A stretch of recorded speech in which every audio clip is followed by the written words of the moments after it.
Okay, hi. I want to do what I'm going to call a knitting chat, and this is Winterstone. Let me see if I can show you her little face. She really likes to hang out on my shoulder. Makes knitting really easy. Just kidding. But she's just going to hang out there while I talk. So what I want to do is I want to start a kind of video series on the podcast channel, on the YouTube channel here, of just me knitting and chatting about certain topics. And I have a few ideas for topics, but if you have something you want me to talk about or a question you'd love for me to answer, let me know in the comments, and that would be awesome. But today I want to talk about the phrase crafting outside the circle, because I use that phrase on my podcast and here on my YouTube channel, and I have it all over the place. And I feel like I've never really explained what that means to me.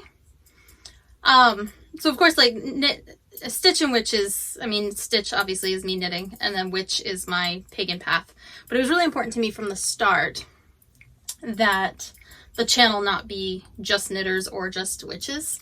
I want to include people with other crafty bends. Of course, I do other crafty things, and other art forms, and I wanted to include people with other spiritual paths as well. But I kind of feel like stitch and witch is my way of kind of narrowing down my own path and still being able to fit other people into that world. So that's kind of the name itself. And then crafting outside the circle. I realized after the fact that I was actually largely being influenced by Velma Nightshade's podcast when I said, don't forget to craft outside the circle. And now I'm having a brain freeze and I can't remember what her tagline used to be. I hope she brings back her podcast, because it was really very formative for me and my own spiritual path. But Velma's, whatever her tagline was, it was something outside the, I really can't remember. But anyway, so I was really, I was influenced by her when I created that tagline. But essentially what it means for me is a spiritual circle in a lot of pagan religions or a lot of pagan paths is a sacred space, right? So for me, crafting outside the circle is like praying outside of church or doing good outside of church, right? So we don't need to just be Christian in a church, be our religion in our temple. We could do it. We have to continue to be the good things we pull from our spiritual path outside of that space. So for me, crafting outside the circle is like, she's really not making it easy to knit today. So for me, like, crafting outside the circle is like the equivalent of being Christian outside of church, or it's like practicing your religion outside of a sacred space, which is, as I get older, when I was first, so I began my pagan path at the age of 15 with Silver Ravenwolf's Teen Witch book, and then that moved into Cunningham and all of these other, like, all the authors that everybody was reading in the late 90s, right? And then I did a lot of, like, setting aside time for each Sabbath and each full moon and really spending time focused on this spiritual path that I was learning. And the older I get, the less important that specified time has become for me. And it's more important for me to integrate my spirituality into my everyday life. So what do I mean by that? I mean that sweeping the floor, cleaning my space becomes a spiritual act. Making a cup of tea becomes a meditative act. Knitting becomes a meditative thing for me, because these are the things I do every day. So crafting outside the circle for me means practicing my spirituality outside of sacred space, or alternatively, turning every space into sacred space. So it's not enough to have like a sacred altar space, but to turn my entire home into a place that worships or respects my particular pantheon or gods, or for me it's a lot of respecting Earth itself. It's less about there's not really, although I do relate a lot to the stories of Hestia, there's not really a pantheon that I stick with, but I do a lot of spiritual reverence for the earth. So lowering my carbon footprint is a spiritual act for me. Creating my own clothing, particularly if I can create clothing out of clothing that would have otherwise ended up in a landfill, becomes a spiritual act for me. Anything that I do, making my food from scratch, anything I do that is lowering my carbon footprint, lowering my negative impact on the planet, that's all a spiritual act for me. For me, that's all crafting outside of the circle. And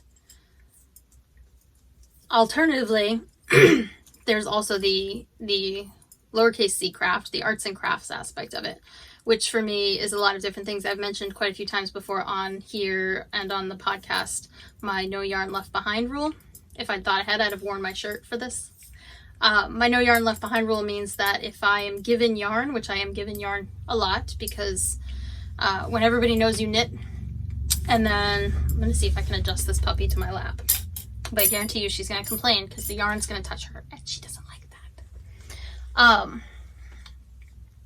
So like when everybody knows you as the knitter in the group, their grandmother dies or something, and they find these bags of yarn in her house and they never know what to do with it, and they give it to you. That's just the way that works.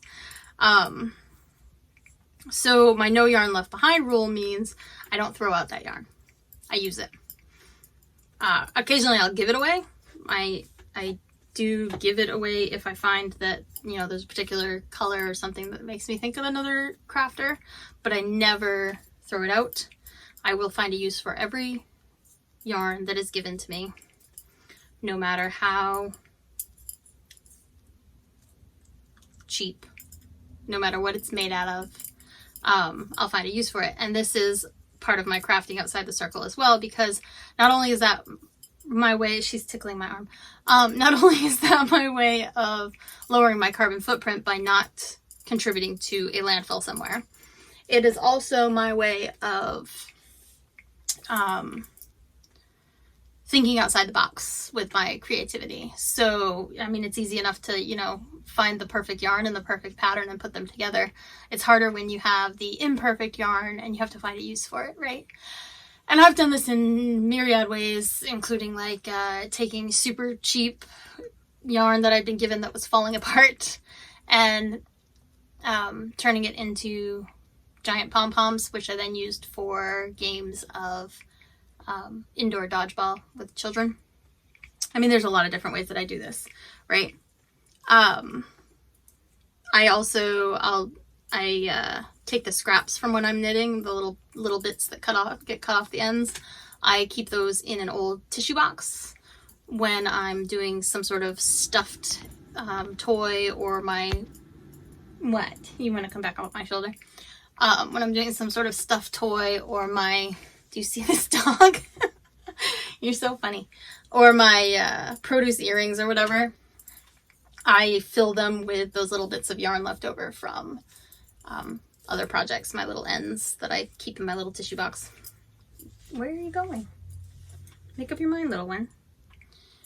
And that's my way of crafting outside the circle. Those are all ways that I craft outside the circle. So that's my little knit and chat about the phrase crafting outside the circle. Like I said, I hope to do a whole bunch of these on different topics and just kind of sitting and thinking and meandering. I feel a little bit like Frankie on Grace and Frankie when she's like, I think I gained a pound of knowledge today. Or I think I gained a pound today, but it's okay because it's a pound of knowledge. I feel a little bit like her doing this, but I also feel like really interesting things can come out of contemplating on video like this. Especially if I'm distracted by my knitting, I'm more likely to say interesting things, I hope. You're not going to be invited to all of them. And yeah. I hope that was interesting. I hope Winterstone wasn't too distracting. You say hello to the people. Say hello. Yeah, hello. Alright, so don't forget to craft outside the circle, like and subscribe, and all those fun things that they say at the end of these videos to make sure that you see my next video. Alright, have a great day.